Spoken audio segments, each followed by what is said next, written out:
Hey everyone, it is Dave. Welcome in. It's time to talk about module number 12. This week we're going to be taking care of both drawing and architecture. Architecture is divided into both ancient and modern architecture. We're going to cover both of those this week. Although we do have a quote-unquote research paper to complete, what I'm going to have you do is just complete a worksheet. So it's a little bit less formal than a really large research paper. But you are going to need to pull some sources and do some research on a modern building. So we're going to do that this week. We, of course, have a journal entry. I'm going to go ahead and take you over to the Canvas site. I'll walk you through everything you need to know for Module 12. All right, here we are on the Canvas site. Module 12 is this week. We're going to be having the usual material up at the very top. The video that you're watching right now is here. Our action plan for the week, followed by a link to my office hours every Monday from 4 to 7. Our first lecture of the week is on drawing, our study guide, and then in the further exploration section, that has our readings, a link to Lori Lipton's website, which is actually, this is Lori Lipton here, and this is the kind of work she makes in pencil and graphite. It's amazing artwork, and she is currently alive, so she is, I think, one of our best living artists. This is a really important video to watch because it covers the Spolvero technique. Spolveros and cartoons are used as preliminary drawings when we create fresco paintings. So we get to see the process there, and it's really kind of a cool video. After that, we're going to delve into architecture. When we look at ancient architecture, we've got our lecture and our study guide. The further exploration section here has our readings. It also has a couple videos. One is on the orders of Greek architecture. All you need to know is the Doric, Ionic, and Corinthian orders. And then underneath here, a video on the Pantheon. The Pantheon is the best preserved monument from the ancient Roman Empire. And it's just an incredibly cool building made out of concrete. Looks like a Greek temple from the front, but then you go in and it's a round building behind. So it's really one of the neatest kind of ancient architecture relics that we still have. After that, we can update it to modern architecture. Modern architecture is built between the 1850s and 1950s. Modernism ends in the 1950s, so anything from the 1960s forward is considered contemporary, or at the very least postmodern architecture. We have the study guide, and then the further exploration section has just one reading, and then it has some website links. Falling Water's website and its Facebook page. This is Falling Water here. A quick video on the outside of it. You're not allowed video on the inside.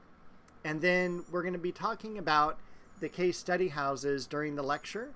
I've got a map that showcases where all of them are here in Southern California.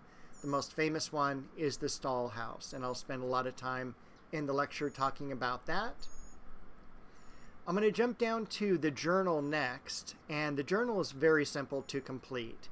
Should take no more than 15 minutes, and it's going to have you doing some drawing. We're going to have you follow along with this gentleman here, and he's going to walk you through faces such as Spike and Thelma and Jeff, so on.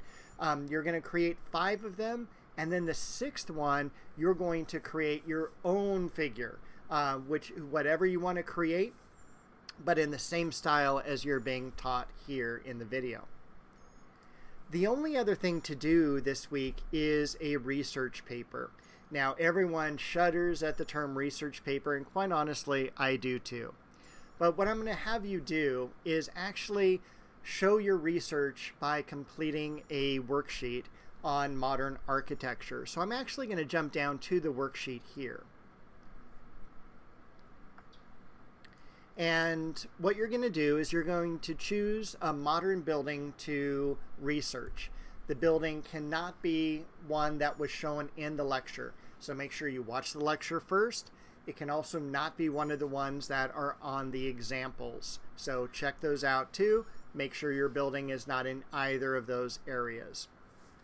The first thing you're going to do, insert a picture of your building here, or you can use multiple pictures if you wish. And then you're going to write a short answer paragraph under each of these questions. In the question number 2, it is the building facts. What is the building's name? When was it built? Where is it located? Things like that. Question 3 deals with the architect, architects, or architectural firm that created your building. Question 4, the construction materials. This will not even be a paragraph. This will be a sentence. What makes your building modern? I'll be covering that in the lecture. Why did you choose this building? And finally, since we do have to do this as a research paper, quote unquote, I need you to find some academic level sources. Wikipedia would not be an academic level source. Neither would a blog. We need to use websites, textbooks, and also we can use videos as well from YouTube, as long as they're done at that academic level.